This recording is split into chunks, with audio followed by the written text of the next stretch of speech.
Every single sports league is breaking viewership records this year and are on the trend to continue to do so.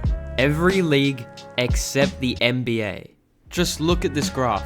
For the past 24 years, the NBA has been on a steep downward trend in ratings, peaking in 1990 and hitting its lowest last season, and is already down by 28% this season alone. Even Joe Mazzulla, the Celtics head coach, said he doesn't like watching NBA games. I'm gonna list 4 reasons why the NBA has gotten worse and 4 ways to possibly fix them. Starting off, we have the absolute abundance of three-pointers taken this year. 37.6 three-pointers per game is the average so far for this season, compared to 35.1 a game last season, 22.4 threes a game 10 seasons ago, and in 1993, they didn't even crack 10 threes per game. We have players like lameloball attempting 13.1 threes per game, which is just barely the second most threes attempted per game of all time, with Brandon Miller sitting right under him. It's absolutely ridiculous. I mean, just today, LaMelo just went 3 of 18 from 3, which is 1 miss away from the most three-pointers missed in an NBA game ever, and still dropped 34 points. At this point, he's just chucking it up. And are you seeing this? Just last week, 14 from 51 from 3 for the Bulls, and 8 from 46 from 3 for the Hornets. 97 three-point attempts, and 75 combined missed threes in a single game, the most ever. This is embarrassing.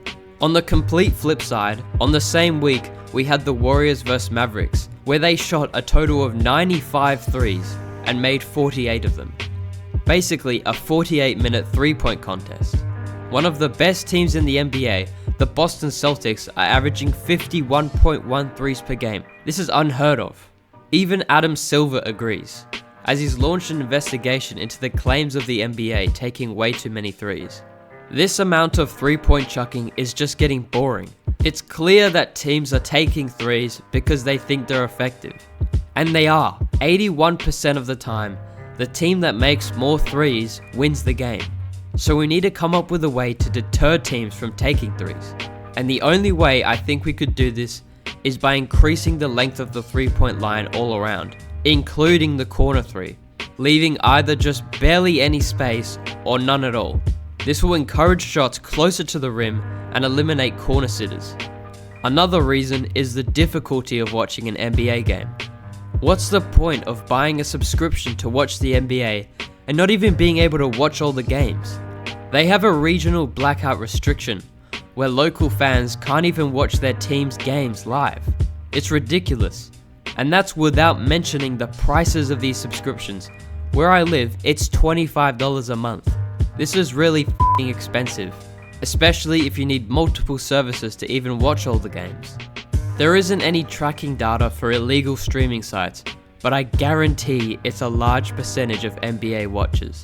And why do people use these sites? Because it provides everything that the NBA doesn't. Low prices? Check. It's literally free. Can watch all the games? Check. No regional blackout? Check.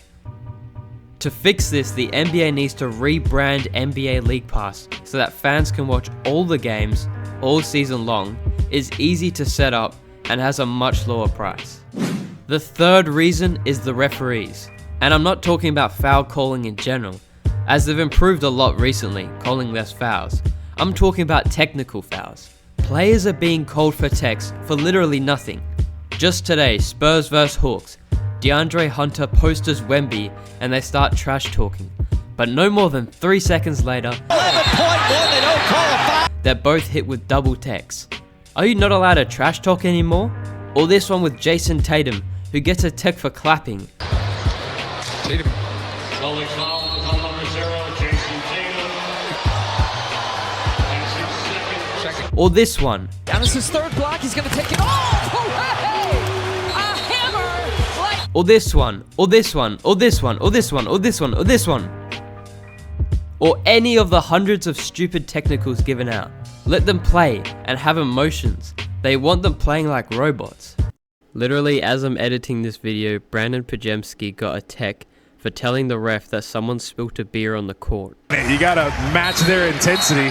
And Podziemski's getting Corbin's attention. There's spillage on the sidelines. What even is going on?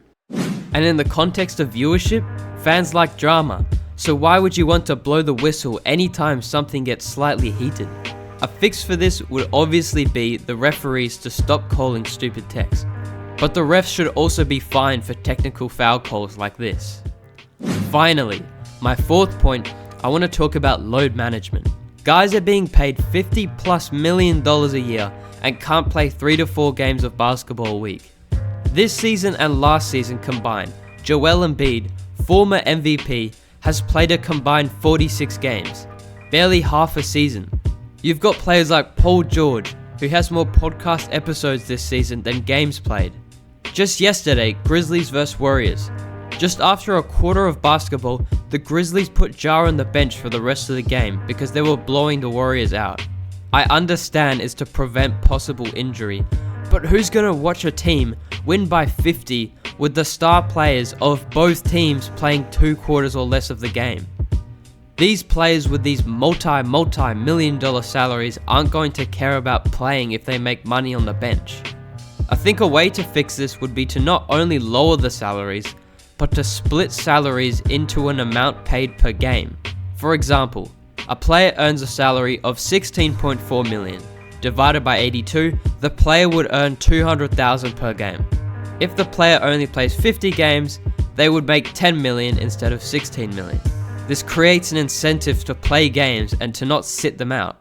The NBA's viewership is declining every year, a stark contrast to the record-breaking success of other sports leagues. But I think these changes would actually help. Just to refresh, I'll put them on dot points. Number 1, players are relying too much on threes. The solution is to increase the distance and eliminate the corner 3. Number 2, watching the NBA in general is extremely inconvenient, expensive and stupid. The solution is to create an easy-to-use subscription-based service that allows fans to watch all games and at a much more affordable price. Number 3, refs are getting too trigger happy with the whistle on techs. The solution is to fine refs for bad calls and stupid techs. And finally, number 4, star players are resting way too much. The solution is to pay them by games played and not by season. The NBA has talent, history, and potential to dominate sports entertainment again. But without these bold changes, it risks becoming a league of missed opportunities, both on the court and off.